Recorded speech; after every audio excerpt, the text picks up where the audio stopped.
শিক্ষার আলো ছড়ানোর স্বপ্ন নিয়ে প্রতিদিন ক্লাসে আসে মৌলভীবাজারে শ্রীমঙ্গলের ভুরভুরিয়া চা বাগান সরকারি প্রাথমিক বিদ্যালয়ের শিক্ষার্থীরা। কিন্তু শিক্ষার পরিবেশ, টিনের জরাজীর্ণ ঘর, ভাঙা দরজা জানালা, নেই নিরাপদ পানি কিংবা স্যানিটেশন। তবুও ঝুঁকি নিয়ে চলছে ক্লাস। বর্ষা মৌসুমে বৃষ্টি হলেই পানিতে প্লাবিত হয়ে যায় শ্রেণীকক্ষ।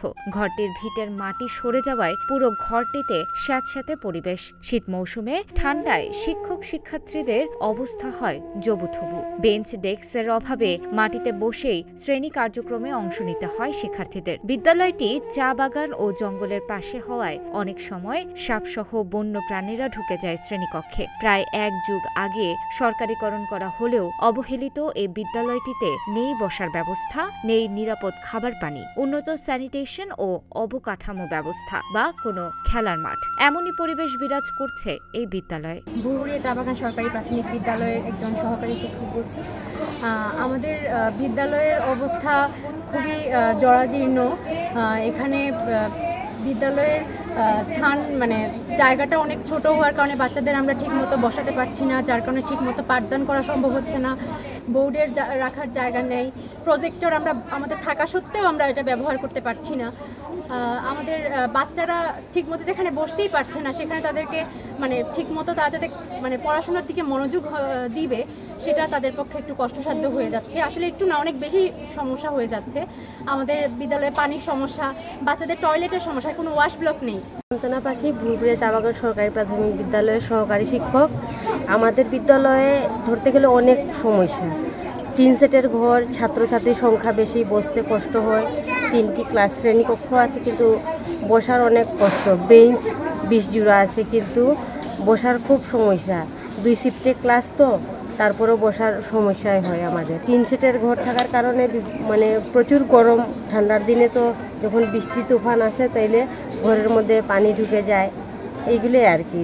বিদ্যালয়ের শিক্ষার্থীরা জানায়, বিদ্যালয়টিতে শুধু নেই আর নেই, সামান্য বৃষ্টিপাত হলেই টিনের চালা দিয়ে শ্রেণীকক্ষে প্রবেশ করে বৃষ্টির পানি। এতে বই খাতা ভিজে একাকার হয়ে যায়। টিনের বেড়ার ঘর হওয়ায় শীতের দিনে অধিক ঠান্ডা, গরমের দিনে অধিক গরম অনুভূত হয়। আর বৃষ্টির দিনে সমস্যার অতল সাগরে নিপতিত হয় শিক্ষার্থীরা। আমি 4th শ্রেণীতে পড়ি। আমাদের স্কুলে অনেক কষ্ট হয়। আমাদের রুমে পানি ঢুকে, বৃষ্টির সময় আমাদের অনেক কষ্ট হয়। গরমের দিনে অনেক গরম লাগে। টিনের ঘর, আমাদের ওয়াশরুম নেই, আমাদের প্রসাব করার জায়গা নেই। আমাদের স্কুলে অনেক কষ্ট হয়। আমাদের পড়ালেখা করার লেখার অসুবিধা হয়। আমি 5ম শ্রেণীতে পড়ি। আমার স্কুলে বৃষ্টির দিনে পানি জমে যায়, বসতে সমস্যা হয়। আমি 4th শ্রেণীতে পড়ি। আমাদের রুমে বসতে অনেক কষ্ট হয়। আমরা এখানে বসতে পড়তে পারি না, লিখতে পারি না। আমাদের একটি ওয়াশরুম নেই। আমাদের টিনের ঘরের জন্য অনেক গরম লাগে। আবার মেঘ পড়লে এখানে পানি উঠে যায়, ওই জন্য আমাদের অনেক কষ্ট হয়। ঝুঁক, সাপ এগুলো আমাদের এখানে উঠে যায়। 2010 সালে ভুরভুরিয়া চা বাগান প্রাথমিক বিদ্যালয়ের যাত্রা শুরু হয় ফিনলের তত্ত্বাবধানে। 2014 সালে জাতীয়করণ হলেও এখনো পাকা ভবন হয়নি। 2024 সালে 5 তলা ভবনের জন্য বরাদ্দ পাওয়া অর্থ সময়মতো কাজ শুরু না হওয়ায় ফেরত গেছে। এ বিষয়ে উপজেলা শিক্ষা অফিসার মোহাম্মদ রফিকুল ইসলাম জানান, বেশিরভাগ বিদ্যালয়ে একটি করে নতুন ভবন আছে, কিন্তু 3টি বিদ্যালয়, ইসামতি চা বাগান, ভুরভুরিয়া সরকারি প্রাথমিক বিদ্যালয় ও চাতালি চা বাগানে কোনো ধরনের নতুন ভবন নেই। এই বিদ্যালয়গুলি পুরাতন টিনের ঘর দ্বারা পরিচালিত হচ্ছে। বিষয়টি নিয়ে ইতিপূর্বে আমরা ঊর্ধ্বতন কর্তৃপক্ষ বরাবর জানিয়েছি। বিগত 2 জুন 2025 খ্রিস্টাব্দ তারিখে একটি পত্র দিয়ে ঊর্ধ্বতন কর্তৃপক্ষকে বিষয়টি অবহিত করা হয়েছে। উল্লেখ্য যে ভুরভুরিয়া বিদ্যালয়টি 2024 সালের ডিসেম্বর মাসে এটা একটি বরাদ্দ পাওয়া গিয়েছিল 5 তলা ভবনের, কিন্তু মের মধ্যে কাজটা সম্পন্ন করতে হবে বিদায় উপজেলা প্রকৌশল অফিস জানায় যে এই কাজটি তারা এই স্বল্প সময়ে করতে পারেনি এবং এর জন্য এই বিদ্যালয়টি হয়নি। বাকি 2টি বিদ্যালয়ে আমরা বরাদ্দ পাইনি। বিষয়টি ঊর্ধ্বতন কর্তৃপক্ষকে অবহিত করা হয়েছে। বরাদ্দ প্রাপ্তি সাপেক্ষে বিদ্যালয় ভবনগুলো নির্মাণ করা হবে।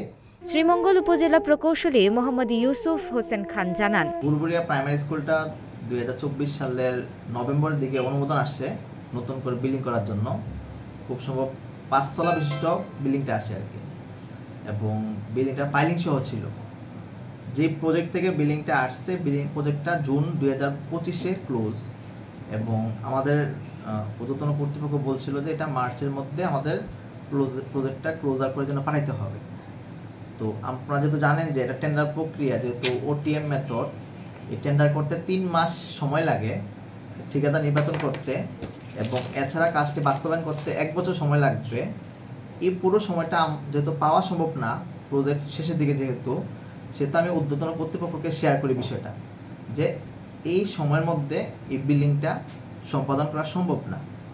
তখন ঊর্ধ্বতন কর্তৃপক্ষ আমাকে জানায় যে তাহলে তুমি টেন্ডারটা করিও না, এটা পিডিবি 5 অর্থাৎ নতুন যে প্রজেক্টটা পিডিবি 5 সেটা থেকে নতুন করে বরাদ্দ দেওয়া হবে।